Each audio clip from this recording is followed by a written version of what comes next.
अस्सलाम वालेकुम। मेरे चैनल दीन दुनिया और मुसलमान को सब्सक्राइब करें, लाइक करें और शेयर करें। मैंने मुख्तलिफ यूट्यूबर से राय ली, उन्होंने कहा इस्लामी वीडियो के अलावा आप जो चाहें बनाएं। तो मैंने सोचा मैं 50 वीडियो अपलोड करके एक बंदा भी उसे लाइक करता है तो ये मेरी कामयाबी है। तो आइए चलते हैं इस्लामी वीडियो की तरफ। तफसील अहकाम हैं विरासत के, इतनी तफसील से अहकाम इसलिए बयान हुए कि यहाँ हुकूक बशर का मसला था।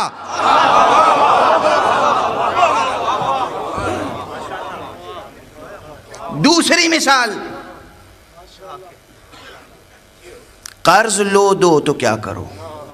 हजरत आदम से लेकर आज तक लोग कर्ज ले रहे हैं और दे रहे हैं और हंस रहे हैं और गुजर रहे हैं।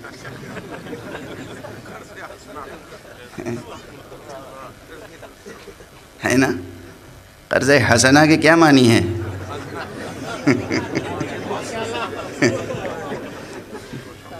अलीगढ़ के शोख ये लतीफ़ा बयान किया करते थे कि भाई कर्ज हसना के मानी है कि कर्ज जब ज़रूरत पड़े तो ले लो और जब कर्ज खा वापस मांगे तो हंस दो।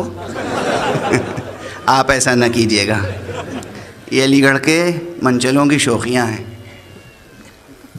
कब से कर्ज इंसान ले रहा है और दे रहा है। रहन के अहकाम कुरान मजीद ने किस कदर तफसील से बयान किए। इसी सूरह मुबारक बकरा की तवील तरीन आयत, कुरान मजीद की तवील तरीन आयत, सवाल है कुरान मजीद की तवील तरीन आयत किस हुक्म में है? अल्लाह के हुकूक के बारे में है या बशर के हुकूक के बारे में? बशर के हुकूक के बारे में। अगर तुम सफ़र में हो, किसी से लेन देन करो तो फिर लिखो, गवाह कायम करो, उस गवाह के हुकूक क्या हैं, उस गवाह पर क्या फ़र्ज़ है, वाजिब है। तहरीर लिखो, रहन चीज़ रखो तो क्या करो। ये सब रहन लेना देना, गवाह कायम करना, कर्ज़ के अहकाम, विरासत के अहकाम इतनी तफसील से परवरदिगार ने बयान किए। और नमाज का हुक्म बयान नहीं किया। मिजाज कुरान ये सामने आया कि परवरदिगार अपने हुकूक के मामले में तो दरगुजर से काम ले सकता है, मगर बशरी हुकूक के मामले में दरगुजर से काम नहीं ले सकता।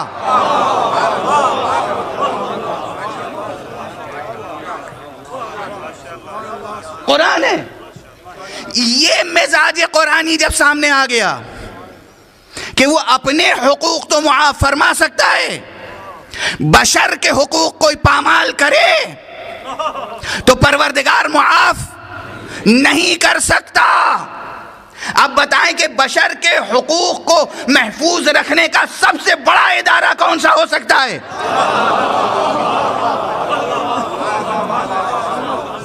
हुकूमत।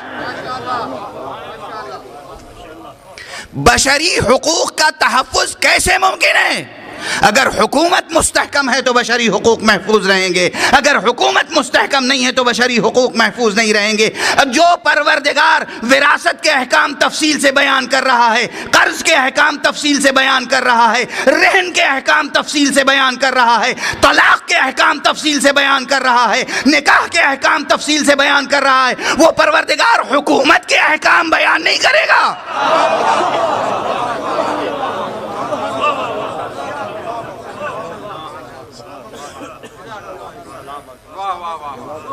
चौदह 1400 बरस से बहस चली आ रही है। मैं फिर अर्ज कर रहा हूँ, ये जुमला इस मरतबा इस सफ़र में कई मरतबा, जितने इस्लामी ममालिक हैं, हर मुल्क में हर मुस्लिम बच्चे को उसके निसाब तालीम में पढ़ाया जाना चाहिए कि कुरान का नज़रिया हुकूमत क्या है, कुरान का निज़ाम हुकूमत क्या है। बुनियादी हक है। आप सब कुछ पढ़ाते हैं, मार्क्सिज्म पढ़ाते हैं, लीनिनिज्म पढ़ाते हैं, बाल्शिज्म पढ़ाते हैं, कैपिटलिज्म पढ़ाते हैं, हर इज्म पढ़ाते हैं, इल्ला कुरान का नज़रिया हुकूमत। क्या जुल्म है, क्या सितम है। ये तो वही एक ब्रैकेट में कहने के लिए जुमला शुरू किया था, वो ब्रैकेट इतना लंबा होता चला गया, ये जुमला मुतरज़ा इतना बढ़ गया। कुरान मजीद ने जो नज़रिया हुकूमत और निज़ाम हुकूमत और तरीक़े हुकूमत तालीम फरमाया है, वो विलायत का नज़रिया, विलायत का तरीक़ा और विलायत का उसूल और निज़ाम है। اب اس ولایت کی تفصیلات اپنی جگہ، ظاہر ہے کہ میرا اس مرتبہ موضوع یہاں ولایت نہیں ہے، اگرچہ کوئی بھی موضوع ولایت سے جدا نہیں ہے۔